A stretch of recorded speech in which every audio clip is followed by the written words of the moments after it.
your life, you deserve to be more, do more, have more, and give more.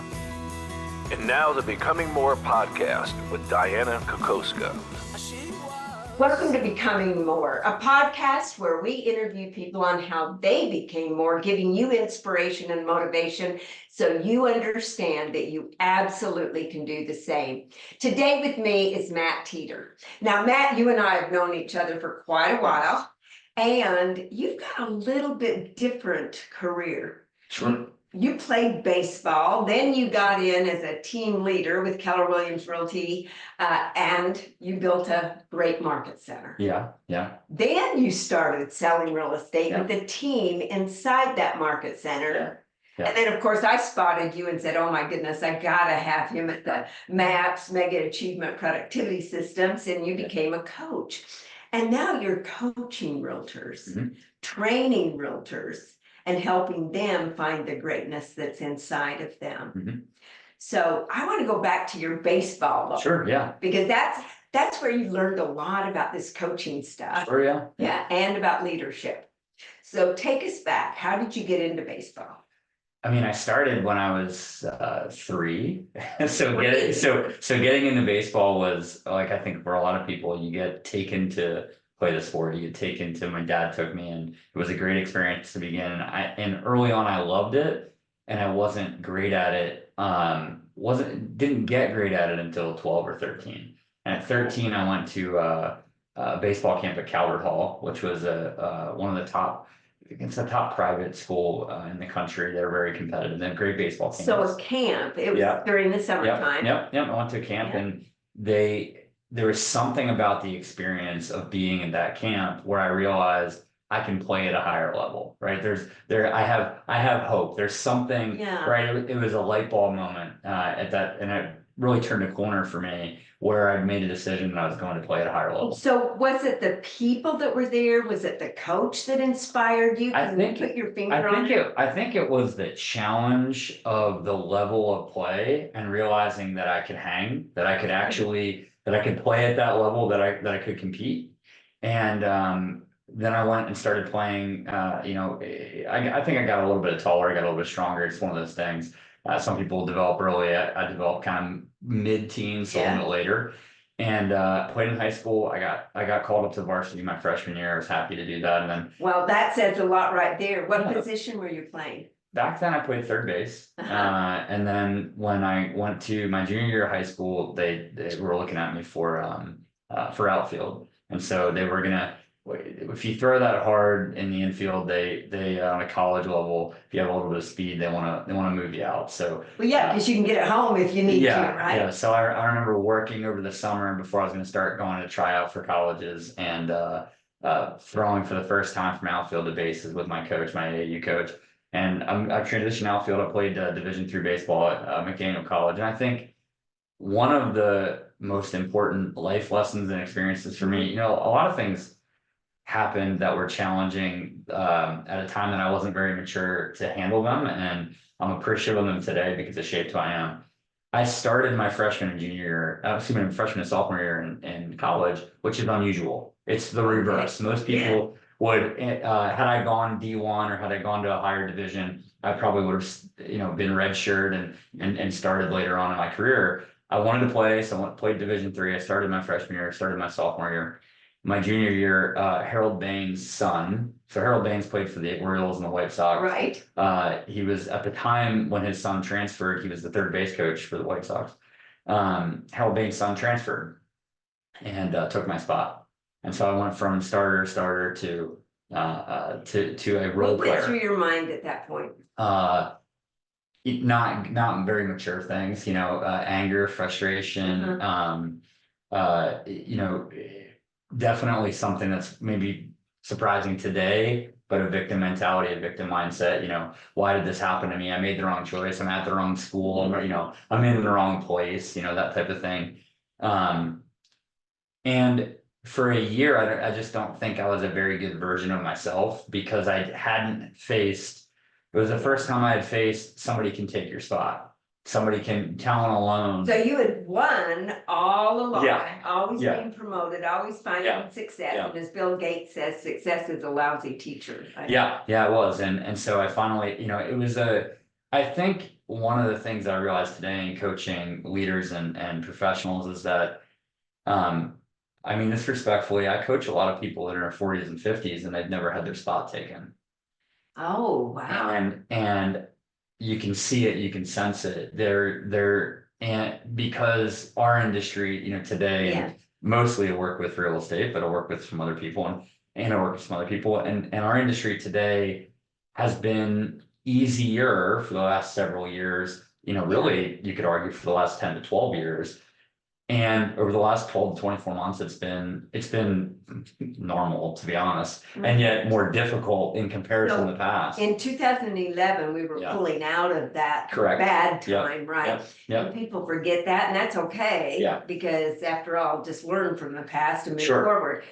So the greatest part about this is you've done a lot of things backwards. Yeah. Okay, Yeah. I want to fast forward now. You go in and market centers in Keller Williams are like real estate offices for those of you who are watching us.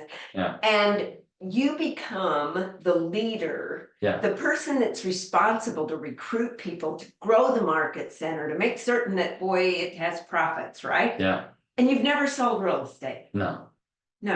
So you were chosen because of your coachability and your leadership. Is that what you would say? I mean, yes, I think those are parts. I was chosen because of a referral from my mentor to John Clyde. So, kind of finishing the previous thought, I got replaced my junior year of college, and Harold Baines took my spot. Wasn't in a good headspace for a year. I think I got to the best place I could and realized I was going to be the best role player, the best pinch runner, the best defensive replacement, the best pinch hitter, the best right person my senior year that I could possibly be, and the best team player, and also the best older player on the team to influence in a positive way the rest of the team. And so that carried into I finished high school, I finished college. There was this idea of, there's a hiring freeze, right? Right. Okay. I think that theme's important for two reasons. One, I graduated college 2 times when society told us there were no jobs, right? And today, I think that's why it's important is today that's a conversation, right? That kids are calling out of college in 2024 and there's nothing available for them. It's not true today, like it wasn't true for me. But the macroeconomic pressure, the overarching conversation around it makes it feel very real, right? Well, and because you bought into that realism, you help make it real. Yeah. There's no doubt about it. It's the story of there's a freeze, right? Or it's very hard, or it's difficult, right? And if you buy into that, right, and it's all just it's a very limited, very scarce, very low level mindset, vibration, however we want to put it, and yet people are very susceptible to it. So when I graduated college, that was the conversation. I applied to being a sports psychologist. There were many programs that were full. I took the generic GRE. I scored at a high percentile, and I was kind of thinking, what am I going to do? The dean of Rutgers Law School called me, Dean Andrews, and she said that she launched a pilot program. Her husband was a congressman in New Jersey, and so she was able to do this. And they launched a program at Rutgers where if you had taken the generic GRE or the GMAT and not the LSAT, and yet you had scored in the top 95th percentile, they would allow you to apply for law school. Okay, so now you get to go to law school. So I got a chance to apply, and I applied. Kind of an interesting side story is I applied in Ireland for a master's in common law. Wait, in Ireland? And I was still looking at doing that, right? And then Dean Andrews had reached out. I'd never been in New Jersey, never been to Camden, New Jersey, never been to that area before. And she said, I want you to apply today. I did. They accepted me the same day. And so my girlfriend at the time, now my wife, went to Camden and looked at what that was. And we got to law school, went to the baseball team, asked to volunteer to be a coach. So I became a grad assistant baseball coach. And then this is exciting. And the next thing was getting a job. And so all this explains why I think I was a candidate for leadership. The next thing was getting a job. The 2 jobs I think that I looked at were I could work in a clothing company right? Because I didn't have suiting, I didn't have nice clothing, and I was going to work in law, so I needed that. And the other one was I was working out every day, so I was also looking at like a GNC or a Vitamin World style store because I was still spending a lot of money on supplementation. So I was thinking I can sell that and save money, or I can sell clothing and learn how to dress, right? Right. It was very practical, pragmatic thought process. The clothing company could pay me faster and I needed the money, so I took the job. And I, over a couple of years, became the vice president of sales for that company, and had built $1 million book of So business you were there. selling while you were going to I law was school. selling and I was coaching and I was a full-time student. Yep. Okay. Yeah. So let's fast forward a little bit. Yeah, Obviously, you graduated. Yeah. And I think the reason why I share all that is I think that ability to, if we look for talented people that are able to manage their time, right, and are learning based, and are in performance area, Right. like they're selling or they're competing like in a sport.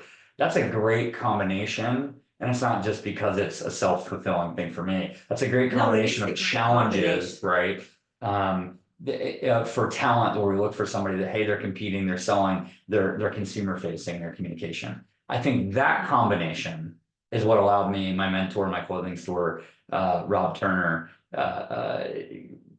connected me with John, and they had Mother's Day brunch, sitting next to each other at the Four Seasons in Philadelphia. John turned and said, "You know anybody that would be a good fit for CEO for my office?"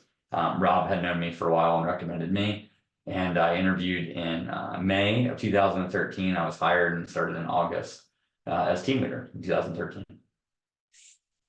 So you gave up law. Yeah, it's funny. I worked really hard to pass the bar. I took and passed the bar in Pennsylvania, New Jersey the first time, and that taught me a lot. 12 hours a day of studying for a couple straight months is no joke. And yet, it's interesting. It's that same story. There was the conversation of there's a hiring freeze in law in 2012, right? Was that conversation? And I had the convenient ability to buy into that in the past, so it was easy for me to buy into it 3 years later Right. again. Oh well, Here we what am go. I going to do now? So I was already working in a clothing company. I kept working, and Rob, as a client of mine, started to mentor Regina and I, and over a couple of months started connecting us with opportunities, and ultimately connected me with John. The law, not practicing law, was one. The hiring freeze. The other thing was I had a lot of clients that were attorneys that bought a lot of clothing from me. And as I don't know how many suits I was fitting and marking alterations over the years, and they told me, don't practice law. It was very, they were like, don't practice law, don't practice law. I mean, I can remember getting people's shoes and trying and just the conversation over and over. And I think that also reinforced So the that. attorneys are saying don't. The attorneys are saying, I'm do in this, not don't do this, Don't do not do this, yeah. So I think that was part, and Rob was a former contract attorney for studios in California.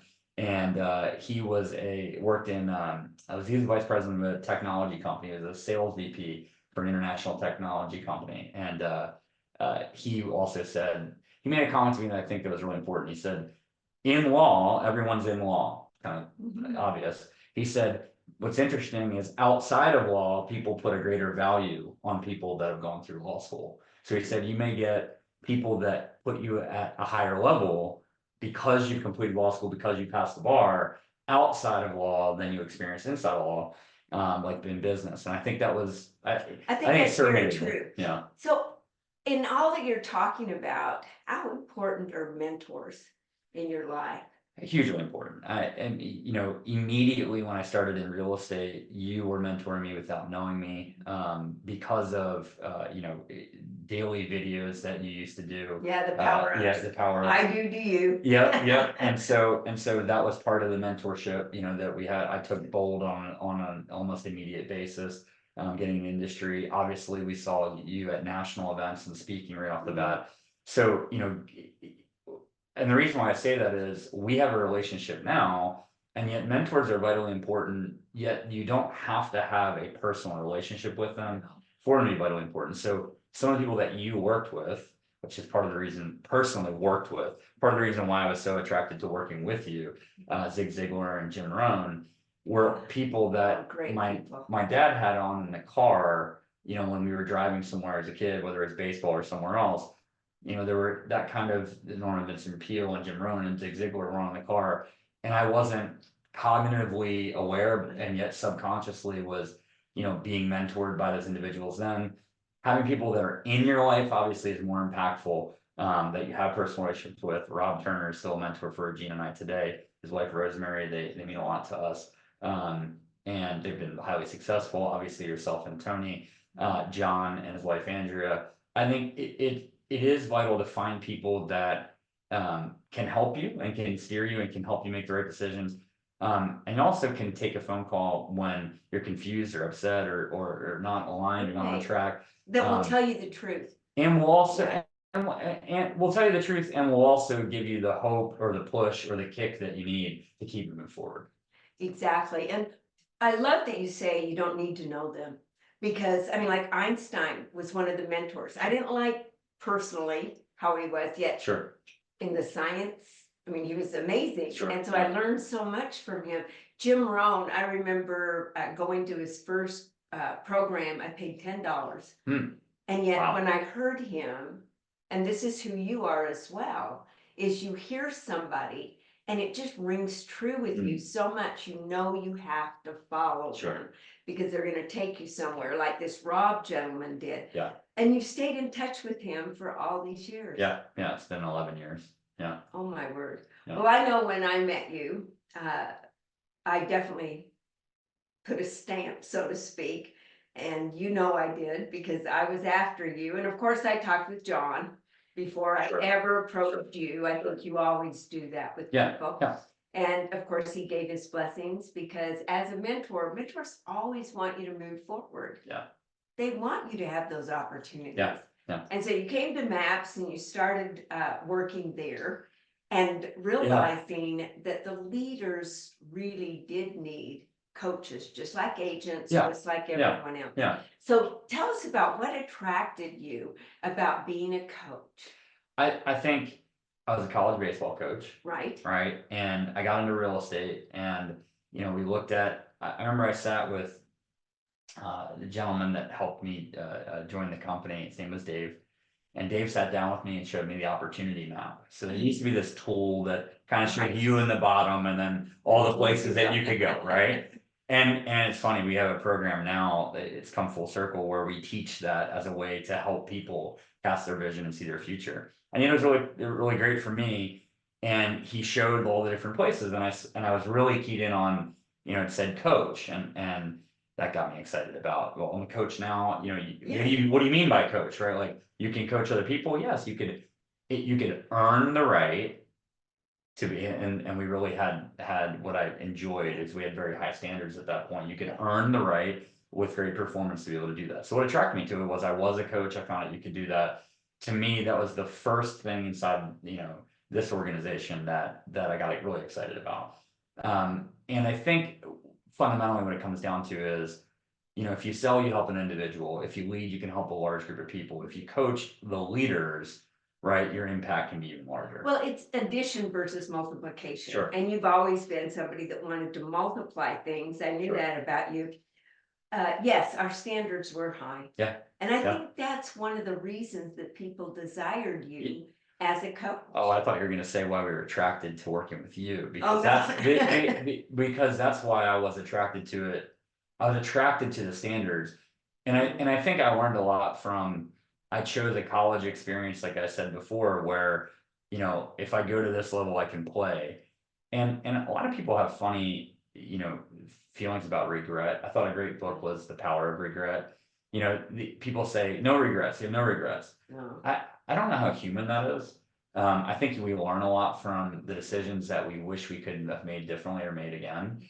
And, I think about it, and it's funny, you have these conversations with your loved ones, and you go, well, if we had made a different decision, all these shows are about the multiverse and all these other universes now, and we see it on TV, and we go, wait, would I have lost Regina had I picked another school? Would I not, what if I would have picked that school? Right, I wouldn't have had my wife. And it's so funny, University of North Carolina, Chapel Hill was my dream school, and that was also hers.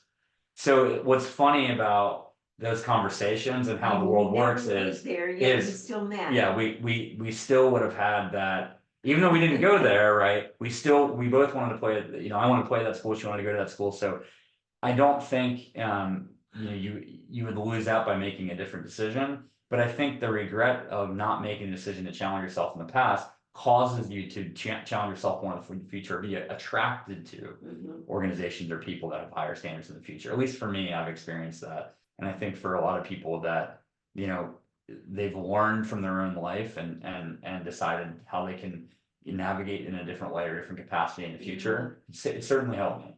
Well, and Steve Jobs says you can always connect the dots looking back. Sure. Yeah. You can't connect them looking forward. Yeah, that's right. And that's the easy part.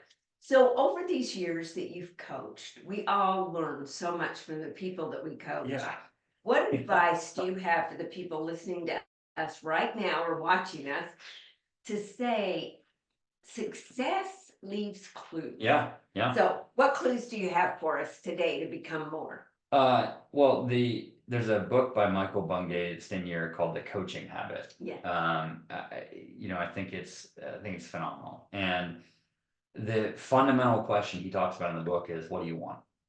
And I think that's the question we build anything off of. If I'm going to lead you and I don't know what you want, I can't hold you accountable to what you want. Ultimately, you're going to respond and get resentful or upset or shut down or you're going to feel like it's top-down leadership, or the accountability doesn't connect with you, right?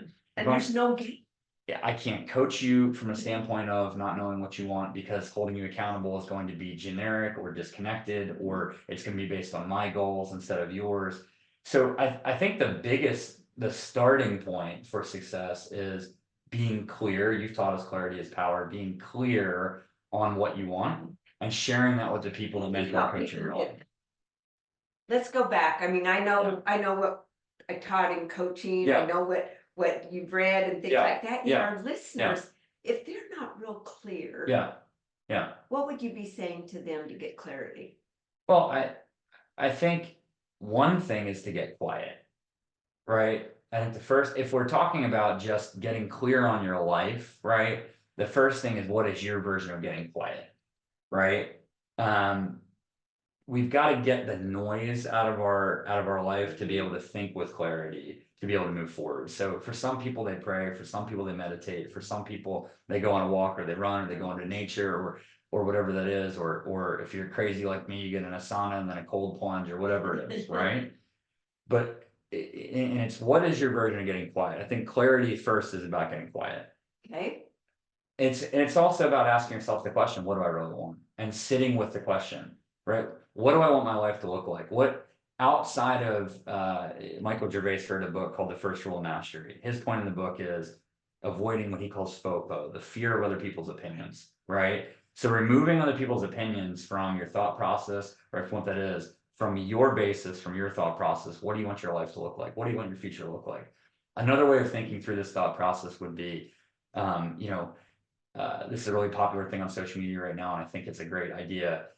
Be the person that your 8-year-old self would be proud of. Be the person that your 80-year-old self, right, would look at back on and be proud of, right? So it's also it's pulling back and saying, am I living the life that I always dreamed of as a kid? It's going forward and saying, how do I make sure I avoid regrets in old age, right? It is about working to avoid regrets. That's It is. for certain. Yet if you don't know, Jeff Henderson in the book 4, what do you want to be known for? Sure. A lot of people don't even think about that. Sure. And then they go, oh, well, I want to be known for this. And then you ask them, well, what are you known for? Yeah. And that's sometimes a huge gap. And that's what you do as a coach. Sure. You help take that gap and make it small and create a new gap for the people. So I think what do you want as a general question, right, is about getting quiet to get clarity. I think if we're going to look at, there's this kind of funny thing when people talk about a big why, right? And I always say to people, let's start with a little why, right? Let's start with what's easier and more accessible. Let's start with, I love the fact that we might all want to save the whales, and yet let's start with saving ourselves. Right. And so, well, you can't give what you don't have. Correct. So where does that start for an individual? And what I found is that we can, what can we get clear on to build a base? So for some people, it's about, okay, let's create an income goal as an example, right? Let's pick something we can build a base. There's 5 categories of income goal: personal expenses, professional expenses, lifestyle expenses, which is walking around money, non-fixed, consistent expense, right? Wants and desires, that's the big one. The money you tithe, the money you invest, the money that you give away, your I'm debt glad you started service, with the right? tithe. Your, your debt service, Yeah. those other things, and then the material items that you want. So the big one, where you're gonna travel, it's the big one, and then taxes. So it's 1, 2, 3, 4 added together times your multiple of tax, right? Now you have an income goal. If you can quantify that, right, then you can build a business plan. Okay, I want to back up a little bit. When you first start coaching Yeah. people, though, how many people actually know No, those numbers? no. So percentage wise, very low. I can probably count the number of people that have ever known it ever. It's a handful. So what we start with, we start with the lifestyle, right? What life do you want to live? Where do you want to go? What does that want to look? What does that look like? Where do you want to travel? What debt do you have? What do you want to pay off? What charitable contributions would you make? What do you want to invest in? Where, right? We start with the questions that start to get people, there's the 7 circles in the one thing. That's the way to approach it. There's a lot of different ways to look at this conversation. Then we look at, okay, let's start quantifying. I tell people, if I'm going to coach you, there's 2 goals I want no matter what. I'd love to have 100. And yet there's 2 we have to have: health and wealth, right? I want you to Without have those 2, you have nothing. we need a what am I doing for myself personally, health wise goal, and we need a what am I working towards to fund my life. And I want to just go back, because a lot of our listeners may not know the one thing. Sure, The book, sure. the one thing. Sure, yeah. So I just want to make Yep, certain that yeah, you know yeah, that. great. Now, the health and the wealth, and Yeah. you really are into health. I mean, you've done marathons. Yeah. You were in the Boston Marathon. A couple weeks ago, I ran in Boston about 5 weeks ago. Yeah. Congratulations. Thank Because you. you have to raise money to Oh, get there. You don't just get and there. not a small amount of money. Yeah, No, yeah. So no. it was, and you taught me a long time ago, it's only expensive if you can't afford it. And yet it's still not a small amount of money. If you're gonna charity into Boston, depending on, there's different ways to get there. It's not always that, and yet most charities are gonna be around $20,000. Mhm. Now, listeners can hear this and say, I did it for 2, I did it for 5, I did it for 7, I did it for Doesn't 1,500. matter, yeah. It's out there, right? And yet for leukemia and lymphoma, I raised 29,000. We had a minimum of 20. Congratulations. And so, yeah. There's something though about the giving and serving that does a lot more for us than all those things that we acquire. Yeah. How many people have you coached that it's about what they have and looking at like they're successful versus actually feeling successful? I think there's a lot of so say this the right way. Hopefully it comes across the right way. I think the right way to say it would be, I think people are lost. Okay. I think a lot of people are lost. And it's okay to be lost if you're searching for yourself, if you're searching for your future, searching what you want. Also, a midlife crisis or a crisis in your life is just a normal thing. It just happens because you set goals and you hit them, you don't know what to do next, right? That's just a normal thing. Most successful people have crises every year. Sometimes they have it every 5 minutes, right? The level of success you have, people have crises in a shorter period of time. And a lot of coaching is helping people set that next big goal. And yet I think a lot of people are lost. I think a lot of people are living their life for somebody else. Mhm. They're living somebody else's version of life, and they just haven't thought through what they really want. And that fear is stopping them from pursuing, their dreams, from pursuing their passion. That's very common in coaching, where it manifests in a lot of ways in coaching. One of the ways it manifests is, hey, these are the days of your life. You chose to do this job. If you're going to choose to do this in these days, do your very best, right? And be the very best at it. And then when you don't want to do it anymore, don't do it anymore. If you can't commit to that, or you don't want to commit to that, that's okay. Let's find out what you would commit that energy to, and that passion to. And you coach a lot of great people, so I didn't mean to put you on the the spot spot that way, because you coach people inside real estate and outside real estate. Sure. Today, I had a phone call and this person was going through some of those items. Huh. And when we really boil it down, it is fear. Fear of success, fear of failure, other people's fear of opinions. I won't look good or Yep. be right, Yeah. all those crazy things. Yet, when did you discover that it wasn't about the house that you had or the car that you drove? It was about who you were absolutely being that mattered. Wow. When did I discover that? I think I think probably the most recent thing I could put my finger on or kind of say it was this moment was when I was in the team leader role, a lot of the accountability for that role felt external. Right. And so in the beginning, it felt external. Right. It felt like John, who was the owner of the business, John once, or another John who's the CEO of the overall business once, right? Ended up John wanted everything. But I got a brother, John. Yeah, he's right. So a lot of Johns had a lot of requirements on me. And yet, it felt like other people want this of me or for me. And they were setting the goals. And what I realized was that I don't go to work every day for other people, right? I go to work every day for That's the same two reasons that everybody else goes to work every day, and it's whether or not they figure this out. People go to work for two reasons: who they work for and what they want. Who you work for is not your boss. Who you work for is the people at your house that you left in the morning, right? That you're coming back to in the afternoon. So I go to work for my dogs and my wife, right? In the opposite order, right? And then my wife first. I'm glad you got that right. Yeah. And what you want. And I think and what you want is not, you were commenting on, materialistic versus quality of life, right? Or experiences of life or the connections in life. And I think that transition happens for a lot of people, right? I think you can be very privileged in life and have money or have actions as a child and realize it's not about that early on. I think a lot of people that are more in the situation maybe that I grew up in, that you didn't have all of that, and then you ultimately made it, maybe that happens over time, and that was certainly my experience, right? So I think it was a combination of two things. It was one, realizing that I worked for myself and my family, and two, it was getting to a point where I checked the boxes and did the things and bought the cars and bought the house and having those things and realizing money may not buy happiness. It does make life easier, right? And yet it doesn't. It's not a fulfillment tool, right? Yeah. It's a comfortability tool. It's not a fulfillment tool. And the happiness has to come from inside. Absolutely. It's not from Absolutely. outside. Yeah.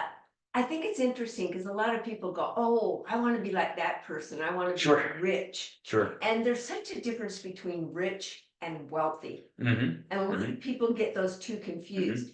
I've seen many agents, because we're both in this real estate background and being CEO over all the coaches and whatnot. Yeah. I got to hear so many things of, I want to be like that agent. Oh yeah. And yet they really didn't know what was that agent's bottom line. What was that agent, because they saw all of this. Sure. And it reminded me when I was an agent, there was this guy, he did a magazine. And he really hyped the magazine, how many homes he had sold. And Matt, all of us wanted to have our own magazine based on everything he said. Sure. So we got involved and we all signed up for this magazine. What we didn't do is enough of due diligence, because that guy made money on every magazine that was sold. And he hadn't really sold that many houses. Yeah. He was just hyping us all, telling us things. Yeah. And because he looked wealthy, rich, he was not wealthy. He had a big house, he had the cars, he had all this stuff. And he was saying he did it because of this magazine. Sure. And when I found out he made money on that magazine and hadn't sold but one house off of it in 6 months, I thought, crazy me. Yeah. I didn't do my due diligence to find out. And when you brought up your mentors, I think people have to find out not what other people say about those people. Do your own investigation. Who are these people? And have they done it? Have they gone through something, or are they just reiterating or regurgitating what other people have done and they don't have a clue deep down what it's like? Yeah, I think there's a lot of that today. I'll mention something and experience that I've had at this point because it's to that point. So Right. now I've coached over 450 people for more than 20,000 coaching calls. And it's nowhere near. Congratulations. Yeah, I got it. It's nowhere near that's where great. you are, right? And what Tony's achieved, and yet what that does is I was listening to a book the other day on coaching, and I listen a lot when I'm either running or working out. Right. And I got to the end of the book, and it was a book about coaching, and the person said, I hope you've learned a lot from, what I've learned in coaching a couple dozen people. And I got to, I had a headset and I wanted to throw my headset, out the window, thinking to myself, wait a second, I just listened to an entire book on somebody that coached 24 people, right? I have 2 times that many calls every week, right? So I think now it's great content, and I've recommended the book, and good for that person, and good for that person to boil down, that information from such a small amount of experience. That's actually an incredible skill set. That shows a lot of talent, and a very insightful person. Yet I think that there's that experience level is going to be very difficult to come up with. And the depth of the conversation is going to be missing without the overall experience. It's like people that, in your background, maybe they teach a class on taking listings and they've taken 10 and you took 160 out of 162. Right. It's a little different, right? The depth of the conversation is different. What the level that you can speak to it is different. And I think that, reference checking or background checking or looking at the level of experience or how many and who else has that person led or helped, is really important. A different way we put it is checking the scoreboard, right? Before you buy into, the message, have you checked the scoreboard? Right. Due diligence is so important. That's for certain. Yeah. It's many people I hear talking about mindset and attitude and combining those two and knowing that they are two separate things. Yeah. It's sometimes challenging for me to sit and have people say, well, so-and-so said, and believing it. And it's like Google. Well, Google said, so it's got to be right. No, it doesn't have to be right. Well, I think we're seeing that with the AI tools on Google right now. It's saying some really scary stuff, right? I mean, I go back in Google and put prior to, right? Answer this prior to. Oh, yeah. And then I get a lot more. And yet, when I was doing the research for the book, there was neuroscience books I would read and talk to the doctors, and it was totally different than what Google was saying. So in coaching, what is it that you do to really dig deep into helping that person? Because I know you definitely want to help people. So, I think that it's been referred to by Cherie Lowry actually called it meta communication. And I think it came from, working with yourself as well. And so the idea is like, in this conversation, if we in movies or in television, they call it breaking the fourth wall, right? Like they're talking directly to the camera versus to each other. And that's a technique answer to your question, right? Like, so how do we dig deeper with someone? That's the idea of talking about the content of the conversation inside the conversation. Someone has a conversation with you and you're basically saying, hold on a second, do you realize what you just said? Do you realize the way you look saying it? Do you realize the body language you're bringing to that? Don't you notice the word? Yeah. So certain words. So when you said that, or hold on, did you mean that word, or what does that mean? That catching communication, I think, creates depth in coaching, because what it causes people to is to pause their automatic communication, right? Their consistent communication, and investigate, do I really mean what I'm saying? Am I really thinking about what I'm communicating? Am I choosing the words that I mean, right? Or am I just in the echo chamber of hearing something and repeating it without thinking about whether that's true for me? Well, and if our words are the rudder of the ship of our life, how many people actually think about those words that they desire to use and how they put those words together? Many people think they're great communicators. Sure. I don't know about you, in studying communication, there's a lot more to always learn. Yeah, yeah. So I think in coaching, when you talk about depth of coaching or creating change, you know, we know in that what doesn't challenge us doesn't change us, right? So Right. I personally have a style in coaching that it would be very challenging based, right? I like to push buttons in coaching. And part of the reason for that is because I want to deal with the conflict around issues in the conversation with the client, not have the conflict around the issue be something that happens outside of the call. So I want them to deal with the problem, with the issue, with me, right? Yeah. So I'll trigger it on the call, right? I'll push the button in the So conversation. you hear something, and this is what I love about when we listen to words. Sometimes on Zoom, they're so occupied with the movements, the Sure. body language, Sure. that they don't listen to those little pauses, Sure. those little words, and you get so much out of those. So tell me a word. I was talking with someone the other day and they said unbelievable. Yeah. It's unbelievable. I said, it's Yeah. not unbelievable. The person just did it. Yeah, yeah, yeah. Let's just scratch that from our vocabulary. Yeah. So what word or words have you heard Yeah. that you wish people would just like get rid of that one? Generalizations, always, never. You know, those are Everyone. everyone, every time, everywhere, right? Everything, yeah. You gave us a great model in coaching, the 100% true model, right? You know, Right. is that true? Is that 100% true? Universally, their response to that is no. Yeah. Right? And then you're like, well, then why are we using generalization? Well, be specific. One aside is that specific problems that we solve can be generalized. General problem solving cannot be specified. So we want specific in coaching, we want specifically, what do you mean by that? How can we resolve that? People fight that because they think like, well, I have all these issues. When we talk about that, it's gonna, yeah, and if we talk about that, we can generalize it to a lot of the things you're dealing with. Right. Another word would be reasonable. Right? You know, another word would be average. You know, what's reasonable, right? What is the average person? I understand. Average is the worst of the best and the best of the worst, right? I understand why people ask that question, and I understand why. What you know, I'm not you know, unsympathetic or unempathetic to why or what they're looking for in that request.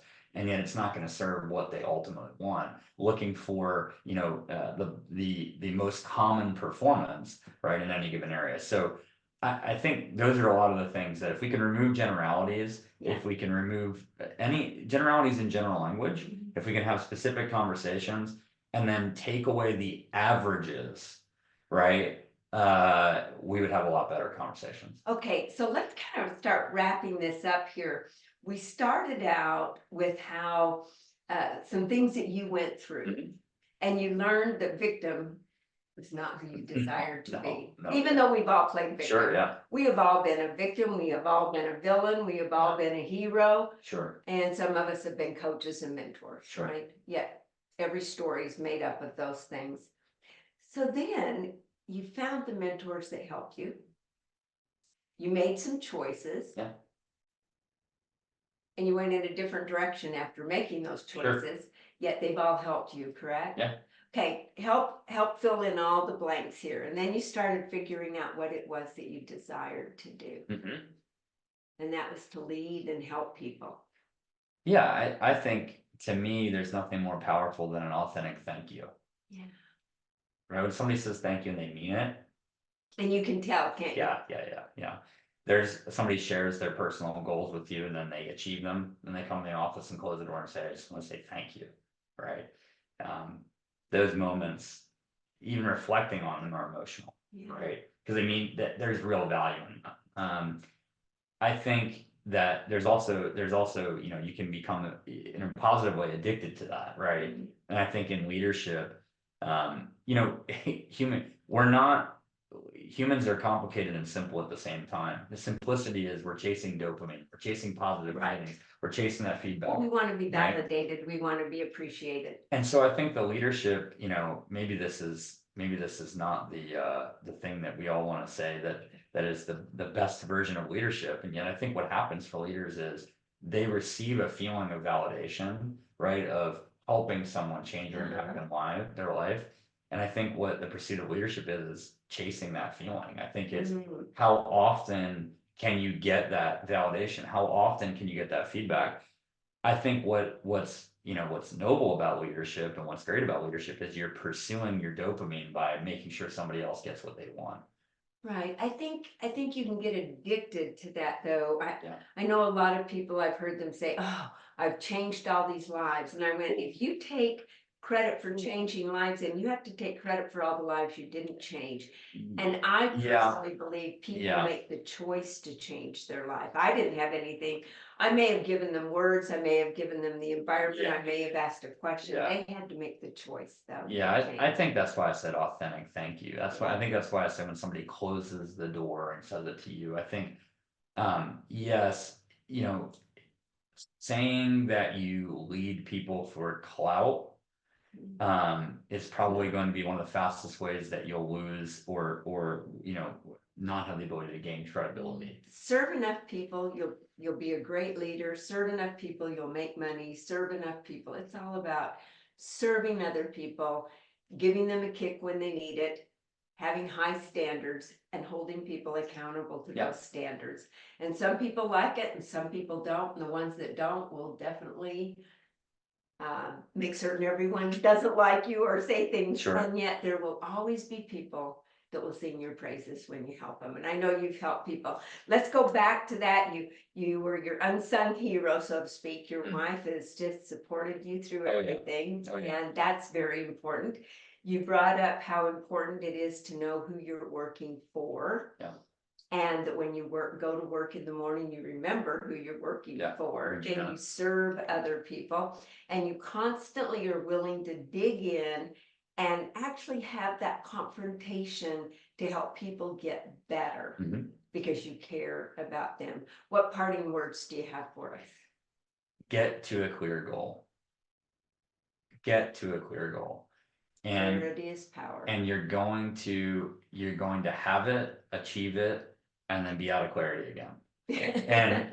and that's normal. And yet getting to a clear goal, is right now I'm at a point in our lives where we're seeking clarity of what we're going to do next and where we're going to grow and the steps we're taking in different areas of our life. And there's a frustration in the challenge of working through that process. I mean, it's really important. And then finding it drives that energy towards achieving it. So the parting words I would have for anybody is that you're not lazy, you're not sick, you're not tired, you're not incapable. It's not that you're not enough, you're just not clear. Clarity is the thing. And sometimes being clear about what you don't want catapults you into what you do want. Absolutely. And so I just thank you so much for being with us today. I can see why so many people seek you as a coach. And I know why I seeked after you to come and work with me, because I know all the things that you do, all the things that you did, and all the people that you've helped. And we just really appreciate that. Thank you for being with us today. It is always about becoming more each and every day, working on ourselves to be more so we can do more, have more, and ultimately give more. We'll see you next week. Thanks so much, Matt. Of course, thank you. In your life, you deserve to be more, do more, have more, and give more. And now the Becoming More podcast with Dianna Kokoszka.